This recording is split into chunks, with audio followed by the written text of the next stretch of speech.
Hello everybody, my name's Novi and welcome back to the channel. After 2 weeks and 3 lists, we've reached it. The end of year list finale is here. We've covered the top 5 men's and women's matches of 2024, we've covered the top 5 women's wrestlers of 2024, and now we're rounding it out with the top 5 men's wrestlers of 2024. The actual top 5 was easy here. I had those names pretty much locked in the middle of the year. The real issue came when I had to rank them in that top 5. That really came down to the nitty-gritty of what makes a wrestler's year great. But I've got it certified, we're ready to go. Let's close out 2024 with a bang. However, I want to say before we get going that these picks are based on a whole lot of factors that relate to how I see things. You may disagree and weigh something like ticket moving higher than I do, sure, but this is based on my criteria. And that's it. But with that said, let's kick things off with the honorable mentions. For this, I think I'm surprisingly, if you've seen the other list, only gonna have one, and that's Mark Briscoe. Mark is the ultimate example of wrestlers on this list being on here because they make me feel something. Whether it's against Eddie Kingston trying to win the ROH World Championship on the same day his brother Jay did, as a part of the conglomeration throwing out a word of the day every single week, or getting not just one, but 2 good matches out of a completely cooked Chris Jericho. Mark has an infectious spirit I just can't help but get swept up in. He's transformed an episode of TV by just being on it time and time again. And while he's been very involved with AEW this year, which I'm very happy about, I still don't think even they see how much he means to people. He's had such a wonderful year across AEW and ROH, and I hope in 2025 he continues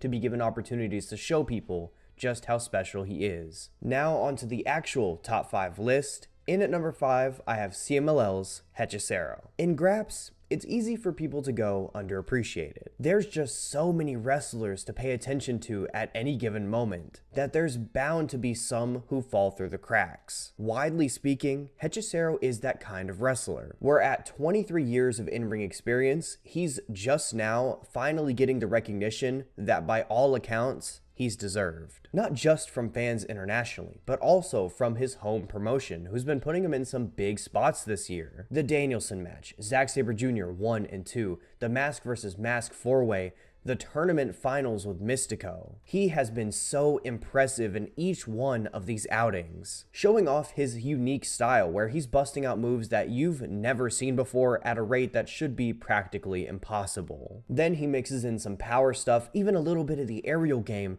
and it's hard not to have your mind blown. My favorite match of his this year is easily the first Zack Sabre Jr. match from Sábados de Coliseo, which was number 5 on my top 5 men's matches of the year list. It was there where I think what makes him so great was put on display best, where even though him and Zack are working this intense technical style match, the fans are totally with him, cheering him on at every turn, something that just wouldn't have been a thing in years prior. It's a testament to no matter how long you've been in the game, things can pick up for you at any given moment. For me this year, Hechicero has been one of my favorite wrestlers to get to know because this is my first year watching him work. And through seeing said work all across the world, which has been incredible, he's earned a spot at number 5 in my Men's Wrestler of the Year rankings. Next up at the number 4 spot, it's going to be the current IWGP World Champion, Zack Sabre Jr. New Japan has had a pretty rock-solid 2024, all things considered,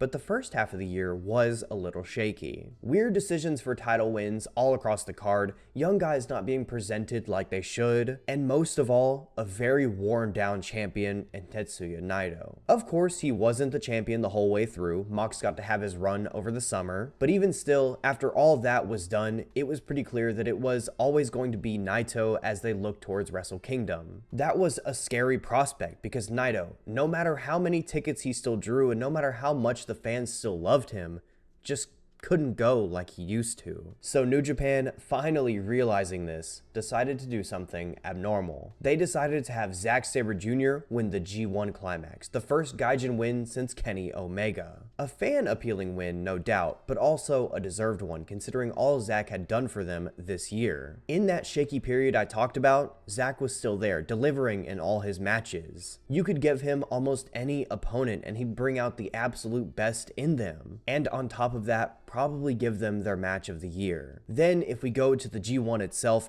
he was stellar there too. Simply put, he's been the backbone of a promotion seemingly lost at times, giving them that stable, reliable excellence throughout the year that they've really needed. For that, Zack Sabre Jr. slots in at number 4 for me. Moving on to number 3, this is where things get excruciatingly tough. Comparing these next 3 guys is a game of inches on almost every front.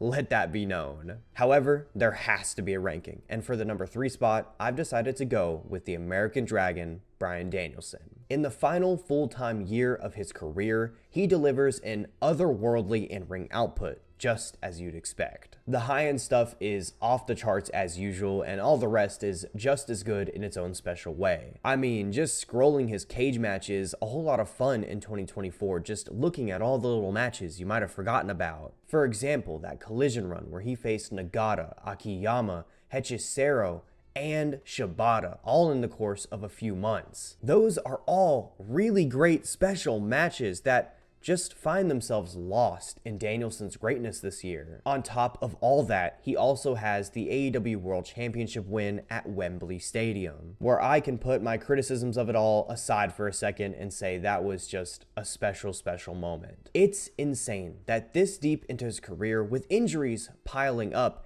Danielson gives us a year of his standard. A standard we've just become so accustomed to and even normalized, when in reality, it absolutely shouldn't be. He's been consistent in a way nobody else has over the course of his career, and in 2024, that continued, earning him the number 3 spot. So with all that praise for Dragon's 2024 catalog, how did the other 2 beat him out? Well, there are other factors at play here, and we'll get into them all. But first, we reveal the runner-up for my Men's Wrestler of the Year in 2024 is Will Ospreay. Now, what I will say about the catalog conversation is that what's been said about Bryan in this video can also be said about Will when it comes to in-ring output. Some of the best high-end stuff of the year as expected, and some great stuff outside of that too. But that other factor I mentioned is what I want to focus on, and that is just how important Will felt to his home promotion AEW this year. To be clear, this isn't to say that Bryan didn't invoke some of those same feelings, but with Will, it was just different. AEW throughout 2024 had a big issue with crowds, especially when it comes to them making noise. A lot goes into that, of course, but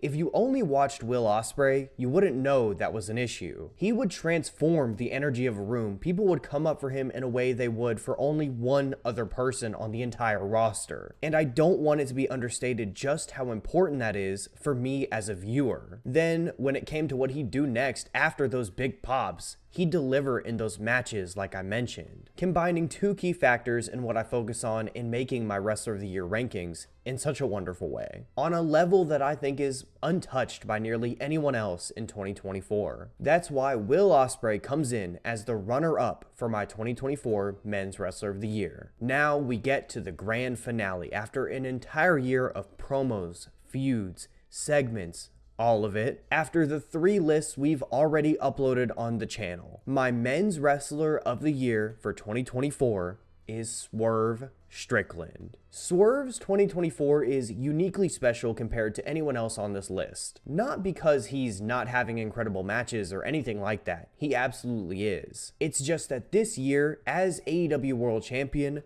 Swerve realized all of what he could be. We had seen him throughout his years in AEW just grind it out, keeping his head down, and focusing on making the most of what he was given. His time in the tag division as part of Swerve in Our Glory, they're now a team people still cherish. As leader of the Mogul Embassy, he got that group over. It's all a testament to his ability to connect with the fan base at each and every turn. And the importance of this connection can be no better exemplified than how the TV would change when he wasn't around. It would always feel so off when we didn't get a Swerve's house, like an essential piece was missing. It genuinely hurt the shows every single time. That's the kind of thing that happens when Roman isn't around on WWE TV, which isn't saying that Swerve is is Roman Reigns, but it's telling me how essential Swerve is to AEW in a way that Roman is. He's become not just a main event talent, but someone who is so crucial to the promotion. I think given this, it's important to think back to his role in the Danielson match at All In. That moment wasn't just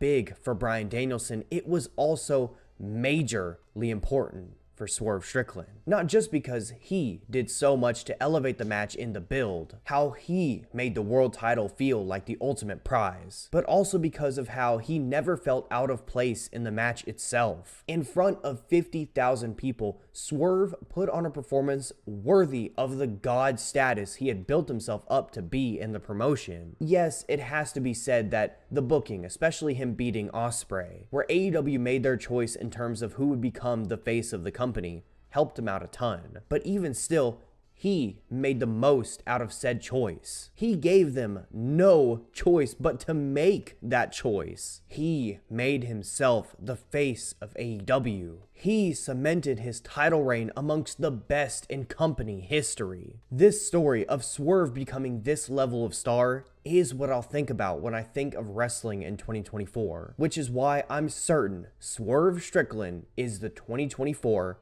Men's Wrestler of the Year. With that, that's going to do it for the video, everybody, and that's going to do it for my end of year lists. I hope you guys have enjoyed. If you did, make sure to leave a like on this video down below. While you're there, comment your thoughts on my list or even your own. And also, don't forget to subscribe to the channel, where in 2025, we're going to keep on talking grabs. Thank you all so much for watching in 2024. Thank you all so much for watching these lists. It's been Novi. Much love to each and every one of you. Be well, stay safe, and I'll see you soon. Peace.